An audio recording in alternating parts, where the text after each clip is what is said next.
전하면서 참 많은 생각을 하게 합니다. 과연 내가 사랑에 대해서 말할 수 있는 자격이 있는 사람일까? 그런 생각을 굉장히 많이 하게 됩니다. 사랑에 대한 지식을 전달할 수는 있어도 내 안에 참 사랑이 없구나 그런 생각을 할 때가 저에게도 굉장히 많은 것입니다. 그래서 동시에 이런 생각을 해봅니다. 그러니까 사랑을 배워보자. 그리고 하나님께서 말씀하신 대로 사랑을 배우고 그렇게 사랑을 해보자. 저는 그렇게 생각을 하려고 합니다. 저는 우리 성도들도 같은 마음이길 원합니다. 우리 중에는 사랑으로 잘 섬기시고 또 베푸시는 분도 있지만 또 저처럼 사랑을 배워야 하는 분도 계실 것입니다. 아직 실망하지 마시고 함께 사랑을 배워가시길 바랍니다. 오늘 성경을 보니까 사랑은 무례하게 하면 안 된다고 말합니다. 우리는 사랑하니까 상대방한테 허물 없이 대한다고 생각하지만 사랑하는 것은 상대방을 존중해 주는 것입니다. 그래서 무리하게 굴지 않습니다. 하나님께서 아담과 하와에게 죄를 물으실 때도 그랬습니다. 아담과 하와가 하나님의 얼굴을 피했을 때 하나님은 모든 것을 알고 계셨죠. 하지만 하나님은 아담을 부르셨습니다. 그리고 아담의 이야기를 들어주십니다. 우리는 이야기도 듣기도 전에 화부터 내는데 사랑은 그렇지 않다는 거예요. 돌아온 탕자의 이야기에서도 하나님은 우리를 기다려 주십니다. 둘째 아들이 무모하고 어리석은 선택을 하죠. 아버지의 권위에 도전을 했습니다. 그런데도 아버지는 아들의 선택을 존중해 주었고 아들을 강제로 머무르게 하지 않았습니다.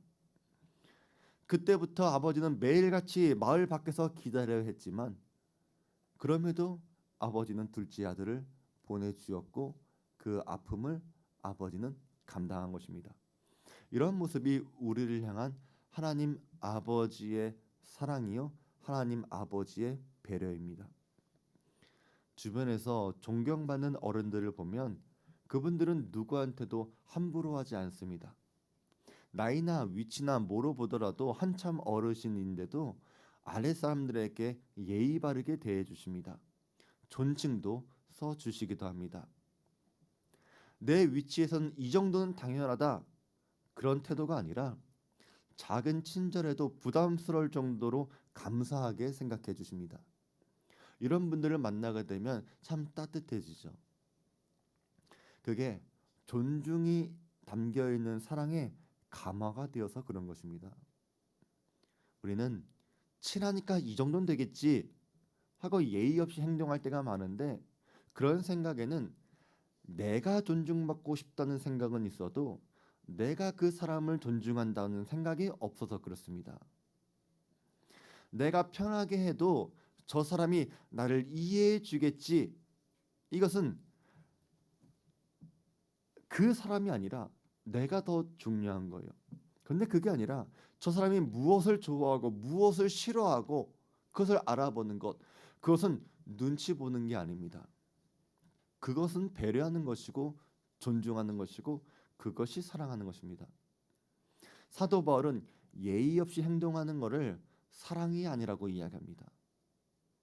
우리 성도들은 서로에게 예의를 갖추시는 분들 되시기 바랍니다. 그렇게 사랑을 실천해 가시길 바랍니다. 사도 바울이 고린도 교회에 무례한 것은 사랑이 아니다 이렇게 말한 이유가 있겠죠. 사도 바울은 고린도 교회 성만찬 자리에서 그들의 무례함을 보았어요. 초대교회 때는 거의 매일같이 가정에 모여서 떡을 떼면서 예배를 드렸습니다. 이때 사람들이 모이면 각자 형편에 따라서 음식을 가져오는 거예요. 저는 우리 목장의 모임이 이랬으면 좋겠어요. 여러분의 가정에서 드리게 하는 이유가 있는데 함께 음식도 먹고 또 형편에 따라서 내가 먼저 준비할 수도 있고 오는 사람이 가져올 수도 있고 뭐 그렇게 하고 계신가요?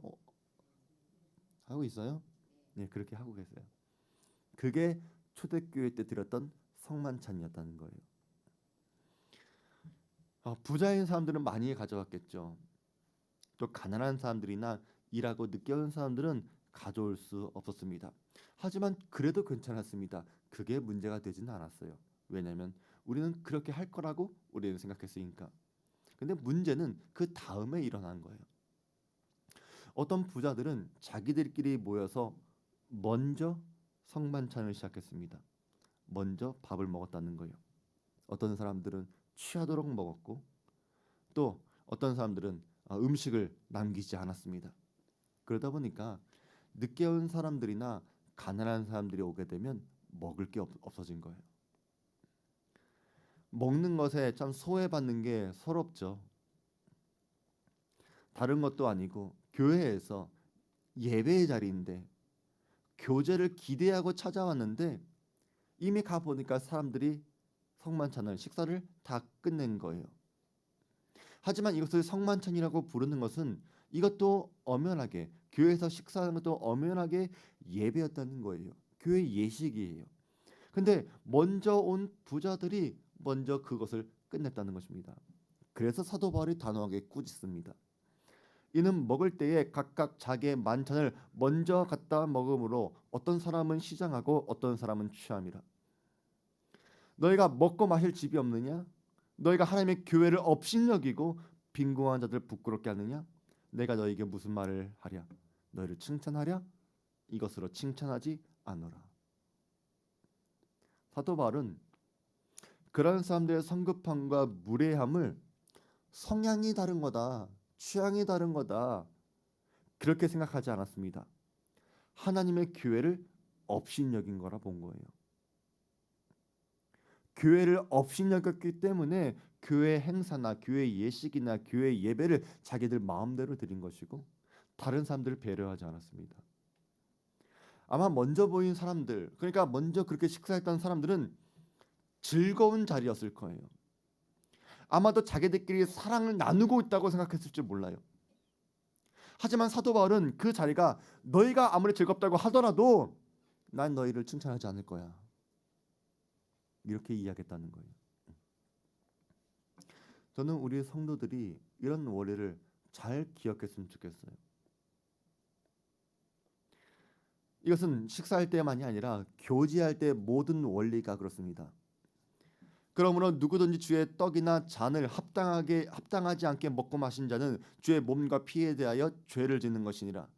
사람이 자기를 살피고 그 후에야 이 떡을 먹고 이 잔을 마실지니. 이것은 성만찬에 참여할 때도 그렇습니다. 성만찬에 참여하시는 모든 분들은 자신을 살펴야 합니다. 이 떡과 이 잔을 마실 자격이 있는지를 먼저 확인하셔야 합니다.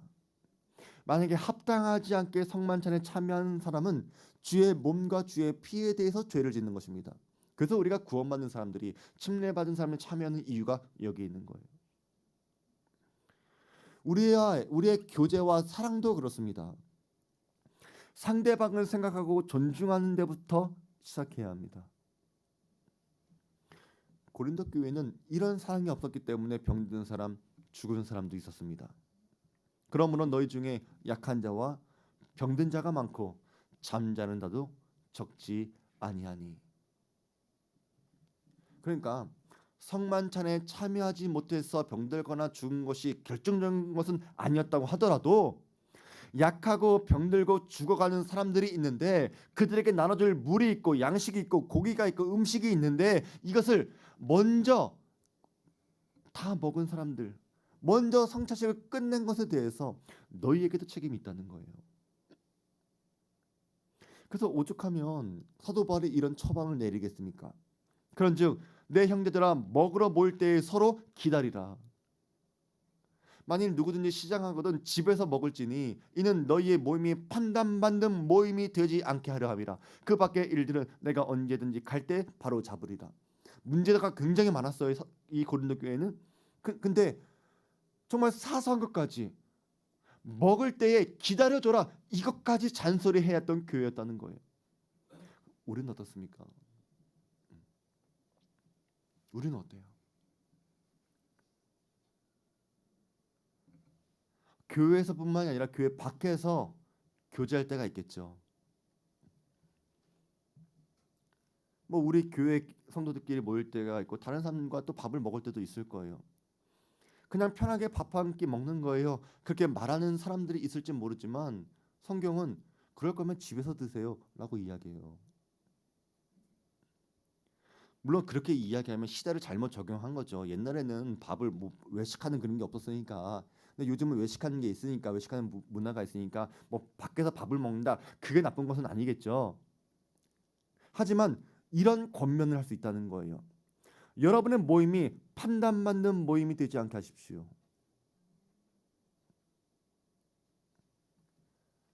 여러분들의 그 모임이 누군가에게는 실망시키는 일이 될 수가 있고 실족시킬 수도 있습니다.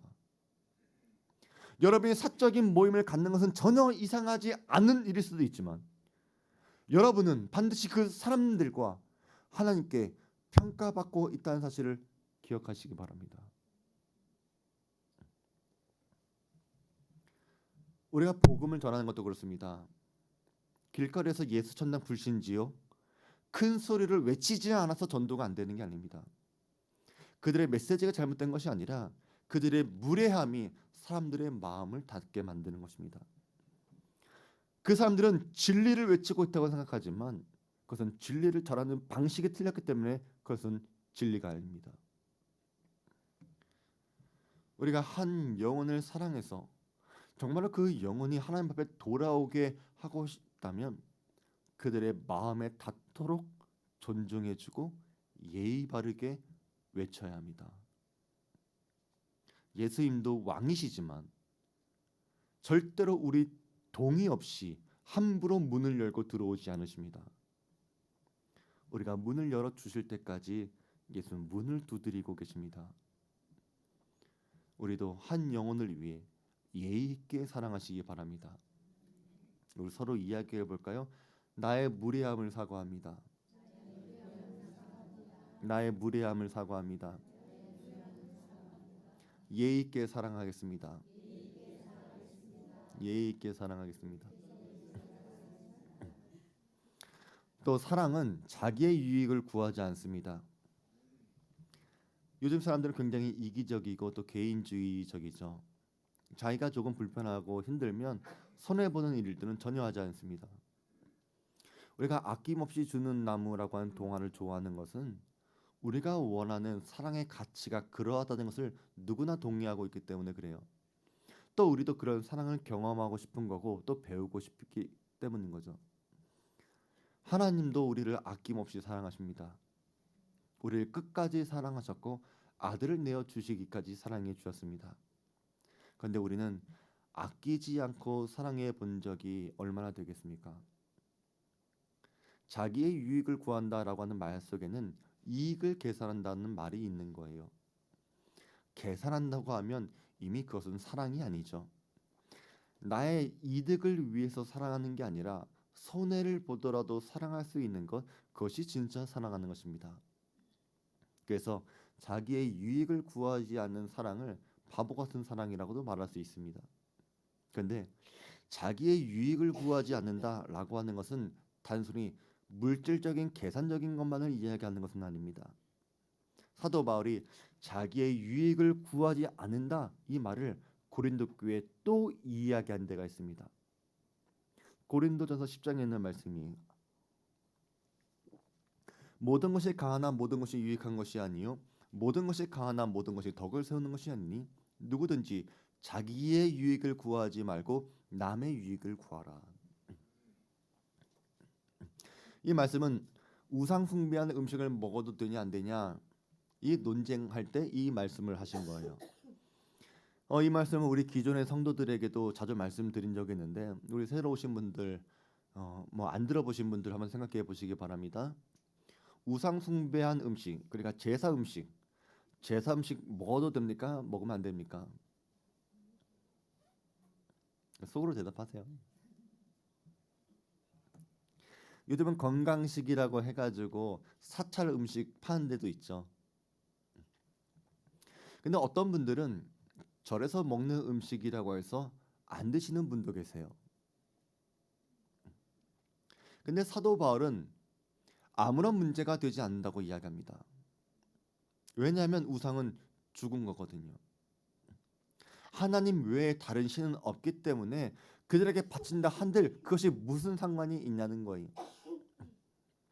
그래서 제사 음식 드셔도 되고요, 사찰 음식 드셔도 됩니다. 하지만 사도 바울은 이렇게 이야기합니다. 모든 것이 가능하다고 하더라도 모든 게 유익한 것이 아니요, 모든 것을 해도 된다고 하더라도 덕을 세우는 것이 아니다.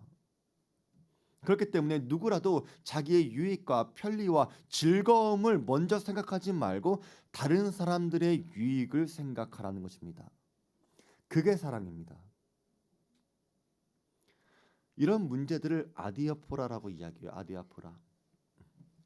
이것도 아니고 저것도 아닌 대수롭지 않은 문제들을 아디아포라라고 이야기해요. 근데 이런 대수롭지 않은 이 아디아포라의 문제가 우리한테는 되게 고민이 되는 문제들이 되게 많아요. 예를 들어서 술 마시는 문제도 그래요. 술 마신다고 해서 구원받지 못하는 것도 아니고 술 안 마신다고 구원의 증거가 되는 것도 아닙니다. 이런 것들은 기독교에서 아디아포라예요. 하찮은 문제. 하찮은 문제예요. 근데 우리는 교회 안에서 이런 것 때문에 고민하는 분들이 굉장히 많죠. 뭐 고민도 안 하시고 마시는 분도 계시지만, 예? 그런 분들은 고민 좀 하세요. 그런 분들은. 예? 원래 우리나라에 처음 선교사님들이 왔을 때 술 문제를 말하지 않았어요. 근데 술이라고 하는 게 이 나라에 굉장히 문제가 되는 것을 보았습니다. 기록에 따르면 선교사님들이 평양에 갔을 때 굶주린 시체를 즐비했는데 어린 아이들이 그 시체를 끌고 다니면서 노는 거예요. 왜냐하면 술에 취해서 어린 아이들이. 술을 뭘로 만들어요? 곡식으로 만들어요. 요즘은 화학으로 만드는지 모르겠지만 곡식으로 만들어요. 근데 양식으로 써야 될 그 곡식을 양식으로 쓰는 게 아니라 술을 만들어 마시는 거예요. 그걸로 배를 채우는 거예요. 그러니까 어린 나이부터 어른들까지 술을 마시는 게 당연했죠. 그래서 이 술이라고 선교사님들이 볼 때 이 술이라는 게 개인의 신앙 성장에 방해될 뿐만이 아니라 가정과 나라를 망칠 수 있는 원인으로 보았던 거예요. 그래서 술을 금지시켰어요. 그리고 우리 몸이 하나님이 계시는 거룩한 성전이기 때문에 너희들의 몸을 더럽혀서는 안 된다, 그렇게 가르쳐 왔습니다. 그리고 금연과 금주와 축첩제도 폐지를 개인의 신앙 차원을 넘어서 사회적인 운동으로 확산을 시킨 거예요. 이른바 계몽 운동을 한 거죠. 그래서 오늘날까지 교회에 다니는 사람들은 술과 담배를 하지 않는다고 인식이 생긴 것입니다. 하지만 우리나라는 옛날부터 그랬지만 술에 관대했어요. TV만 틀어도 술 마시는 장면이 되게 많이 나오죠. 슬프면 슬프다고 마시고 헤어지면 헤어졌다고 마시고 좋으면 좋다고 마시고 막 계속 마셔요. 이런 장면들은 자녀들에게 TV를 보면 사회에서는 뭐 은연중에 술 마셔도 괜찮다라고 인식을 심어주는 거예요. 그래서 우리 애들 나 크면 술 마실 거야 기다리는 자녀들 얼마나 많아요. 응? 옛날에는 TV에서 흡연하는 장면이 나왔어요. 근데 요즘은 삭제했죠. 왜 그래요? 건강에 좋지 않아서. 그래서 요즘은 음주하는 것도 단속하려고 하는 그런 움직임도 있지만 안 돼요, 이게. 왜? 자기들도 안 되니까. 주치 감형이라고 있잖아요. 주치 감형. 술 마시고 사고 치면 죄를 깎아주는데 미국이나 유럽에서는 오히려 죄를 더하죠. 그만큼 우리나라가 술에 관대하기 때문에 술 때문에 오는 영적인 어떤 문제뿐만이 아니라 건강이나 사회나 가정이나 여러 가지 폐해 등을 알고 있지만 우리는 대수롭게 생각한다는 거예요. 근데 교회에 다니는 사람들 중에는 여전히 술과 담배를 하지 않는 것을 신앙을 위해 유익하다고 생각하는 사람들이 있다는 거예요. 세상에서도 몸에 좋지 않은 술과 담배를 끊자고 하는데 사회에서 바르게 인도해야 될 교회가 그것을 권장할 수는 없겠죠. 당연히. 금연에 대해서 이야기하고 금주에 대해서 이야기하는 거예요. 하지만 시간이 흐르면서 술 마시는 그리스도인들이 많아지기 시작했어요. 세상도 이러니까. 그만큼 달라졌다는 거예요. 그리고 그것이 고민이 되는 거예요. 하지만 이런 아디아포라에 대한 답이 여러분 각자에게 다 있어야 합니다. 구원이라고 관점에서 보면 아디아포라는 문제가 되지 않아요. 하지만 오늘 말씀에 따르면 모든 것이 가능하다고 하더라도, 모든 것을 할 수 있다고 하더라도 나는 당신이 실망한다면 내가 하지 않겠습니다. 그렇게 말하는 거예요. 만일 식물이 내 형제를 실족케 하면 나는 영원히 고기를 먹지 아니하여 내 형제를 실족치 않게 하리라. 이것이 사도 바울의 고백이었어요. 그리고 이것이 우리 그리스도인들의 고백이 되어야 합니다. 우리가 더 나은 성도가 되려면, 하나님이 기뻐하시는 사람이 되려면, 여러분이 천국 가냐 못 가냐라고 하는 1차원적인 낮은 수준의 구원에 머무르는 것이 아니라 더 큰 구원을 이루는 사랑이라고 하는 그 기준에서 모든 문제를 바라보라는 거예요. 나의 즐거움과 나의 쾌락과 나의 만족과 나의 유익을 위해서 우리가 무엇이든 할 수 있는 자유가 있더라도 다른 사람들을 생각하고 교회를 생각하고 성도를 생각하고 이웃을 생각해서 그들의 믿음과 그들의 성장을 위해 내가 그 앞에서 절제할 수 있는 것, 그것이 기독교에서 말하는 가치요 지향해야 하는 사랑인 것입니다. 그래서 저는 적어도 술과 담배의 문제에 있어서 누구든지 교회로 찾아올 수 있는 이해가 되는 교회가 되었으면 좋겠어요. 뭐 술 마신다고 뭐 담배 핀다고 교회 못 오게 하는 그런 교회가 아니었으면 좋겠어요. 하지만 그런 사람들이 그렇게 시작했다고 하더라도 그들이 자신의 건강과 자신의 영혼과 자신의 영성을 위해서 내가 줄여봐야지, 끊어봐야지, 그렇게 변화되어지는 교회가 되었으면 좋겠어요. 그렇게 해서 여러분의 영혼뿐만 아니라 여러분도 건강하세요. 제가 이야기하잖아요. 알코올 중독에 있는 사람들이 술 끊기 전에 건강해달라 기도할 수 없다고. 그거는 하나님께서 이루어줄 수가 없어요. 이루어주기 싫은 게 아니라, 능력이 없는 게 아니라 달라질 수가 없는데. 그렇기 때문에 사랑하는 성도 여러분, 사랑이라고 하는 기준을 바로 잡아보시기 바랍니다. 그러면 여러 가지 아디아포라의 문제들이 해결되는 게 굉장히 많을 거예요. 나만 생각하는 것이 아니라, 사랑은 자기의 유익을 구하는 것이 아니라 다른 사람의 유익까지도 생각하는 거예요. 저는 여러분과 다른 사람들에게도 유익을 주는 사랑을 하는 분들 되시기를 주의 이름으로 부탁을 드립니다.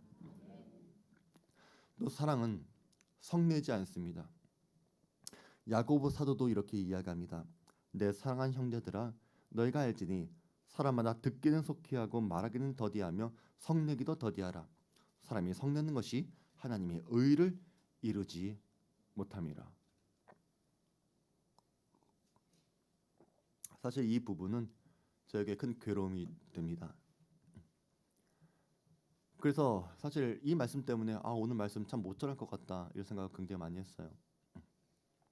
저는 잘 듣지도 못할 뿐만이 아니라 말도 빠르게 하고 화도 쉽게 냅니다. 잘 아시잖아요. 이것을 안 하려고 하는데 애를 써도 안 됩니다. 그래서 저를 위해서 기도해 주시기 바랍니다. 잘 듣는 목사님, 잘 참는 목사님, 화 안 내는 목사님 되도록 서로 이야기해 볼까요? 화내지 맙시다. 화내지 맙시다. 화내서 미안합니다. 사람이 화내는 것 때문에 의를 이룰 수 없다면 우리는 굉장히 이 문제를 심각하게 생각해 봐야 합니다. 근데 화를 내는 것은 자연적인 인간의 감정이잖아요. 그러면 사도 바울이 성내지 말라라고 이야기하는 것은 자연스러운 감정을 억제하라 그런 말일까요? 그런 말은 아닙니다. 예수님도 화를 내셨어요. 만민이 기도하는 집이 되어야 할 성전에 장사꾼이 드글거리는 것을 보고 분노하셨습니다. 그래서 노끈으로 채찍을 만들어 다 내쫓으셨어요. 근데 성경은 예수님의 분노에 대해 이렇게 이야기합니다. 제자들이 성경 말씀에 주의 전을 사모하는 열심히 나를 삼키리라 한 것을 기억하더라. 그러니까 예수님의 분노를 분노로 본 것이 아니라 주를 사모하는 열심으로 본 거예요. 그래서 우리가 교회 안에서 영업하지 말라고 하는 것도 그래요. 교회를 시장으로 만들면 안 되죠. 이것은 우리 교회를 지키는 방법입니다. 사도 바울도 성격이 보통이 아니었습니다. 사도행전 15장을 보면 마가 때문에 바나바와 심하게 다투었다고 이야기해요. 그냥 큰 소리 나면서 막 싸웠겠죠. 데려가네, 데려가지 마네, 이거까지 싸웠겠죠. 고린도 교회에도 분노했어요. 고린도 교회 성도들 중에 일부가 바울의 사도권을 인정하지 않았어요. 그래서 이렇게 이야기합니다. 내가 이미 말하였거니와 지금 떠나 있으나 두 번째 대면하였을 때와 같이 전에 죄를 지은 자들과 그 남은 모든 사람들에게 미리 말하노니 내가 다시 가면 용서하지 아니하리라. 어때요? 성격 보여요, 안 보여요? 네? 미리 말한대요. 미리 말하는데 가만두지 않을 거예요. 그러면 사도 바울도 이렇게 화를 냈잖아요. 근데 왜 성내지 않아야 된다고 이야기했을까? 그것은 하나님의 일과 사랑에 대한 것과 교회를 위한 분노는 필요합니다. 예수님은 개인적으로 사적으로 화내는 것이 아니라 거룩한 성전을 향한 열정이었어요. 사도 바울도 교회를 어지럽히는 분열의 영들에 대한, 분열의 말들과 분열의 사람들에 대한 분노였어요. 그래서 화를 내야 할 때 화를 내지 않는 것도 사랑이 아닙니다. 사랑하니까 화를 내야 될 때도 있는 거예요. 애들이 밖에서 맞고 왔는데 애들 편에서 화내지 않으면 그건 애들을 사랑하는 것이 아니잖아요. 교회가 부끄러움을 당하고 있는데 교회를 부끄럽게 만드는 일들에 대해서 가만히 내버려두면 안 되는 거잖아요. 하지만 분노의 방향은 잘 잡으라는 거예요. 애들이 맞고 왔어요. 근데 맞고 온 애한테 화내면 돼요, 안 돼요? 그건 안 된다는 거예요. 분노의 대상은 잘못된 거죠. 그런데 우리의 감정 표현이 서투르고 당황하기 때문에 맞고 온 애한테 오히려 되레 화를 낼 때가 있어요. 때리는 애한테 화를 내는 게 아니라. 근데 그건 아이를 사랑하려고 하는 건데 사랑하지가 않는 거예요. 잘못된 화를 내는 거고 잘못된 사랑을 하는 겁니다. 우리 여러분들 그렇게 많이 자라오지 않았습니까? 여러분이 잘못한 게 아니라 여러분은 피해자인데 여러분은 부모님, 여러분은 괜히 화를 낼 때가 있을 때가 얼마나 많아요. 부모님은 안타까워서 한다고 하지만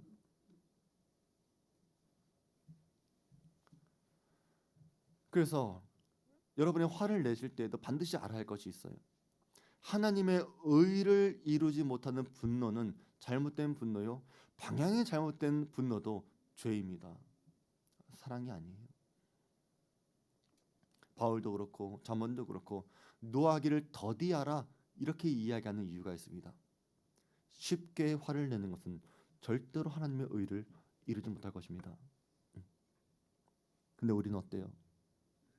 목사님 두 분도 화를 너무나 쉽게 잘 내시고 우리 성도님들도 화가 많아요.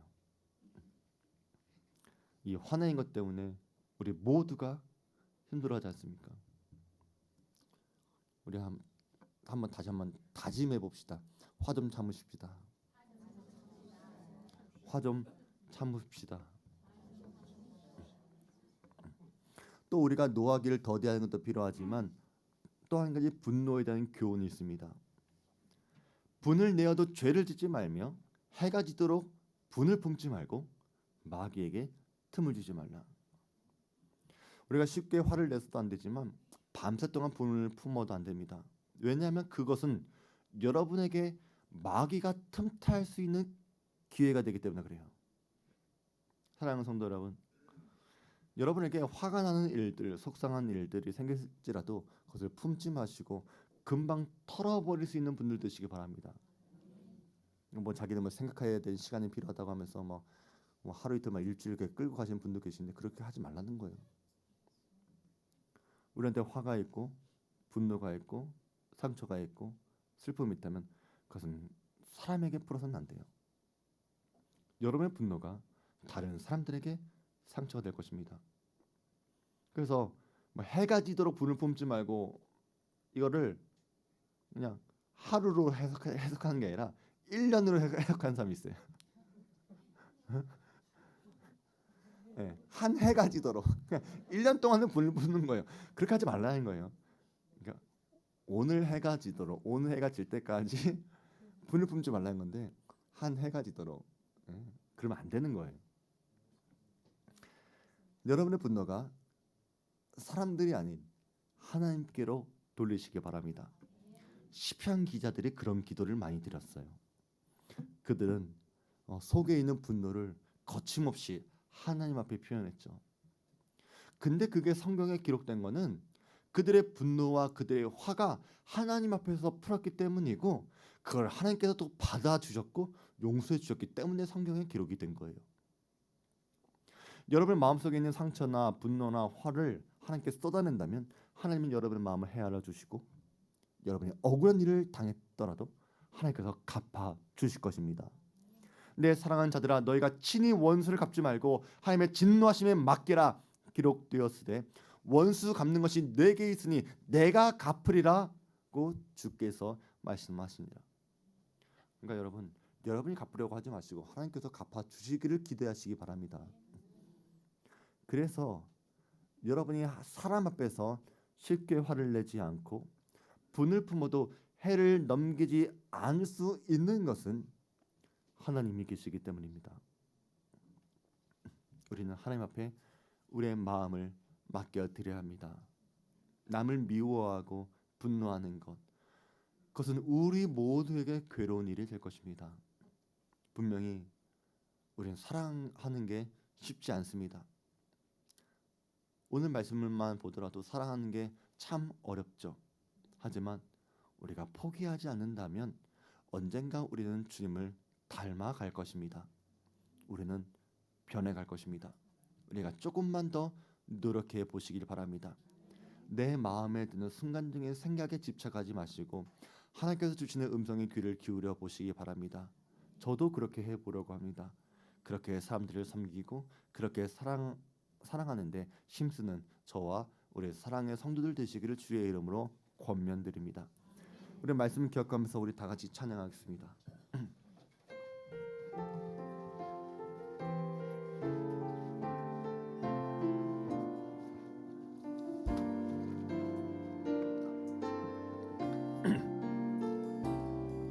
다 표현 못해도 나 표현하리라. 다 고백 못해도 나 고백하리라. 다 알 수 없어도 나 알아가리라. 다 닮지 못해도 나 닮아가리라. 다 표현 못해도 나 표현하리라.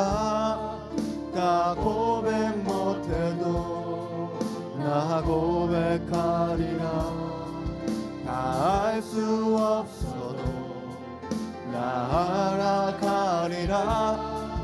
다 닮지 못해도 나 닮아가리라. 그 사랑 얼마나 아름다운지, 그 사랑 얼마나 날 부엽게 하는지, 그 사랑 얼마나 크고 놀라운지를, 그 사랑 얼마나 나를 감격하게. 우리 다시 한번 찬양했습니다. 다 표현 못해도 다 표현 못해도 다 표현하리라. 다 고백 못해도 나 고백하리라. 다 알 수 없어도 나 알아가리라. 다 닮지 못해도 나 닮아가리라. 나 표현 못해도 나 표현하리라. 다 고백 못해도 나 고백하리라. 다 알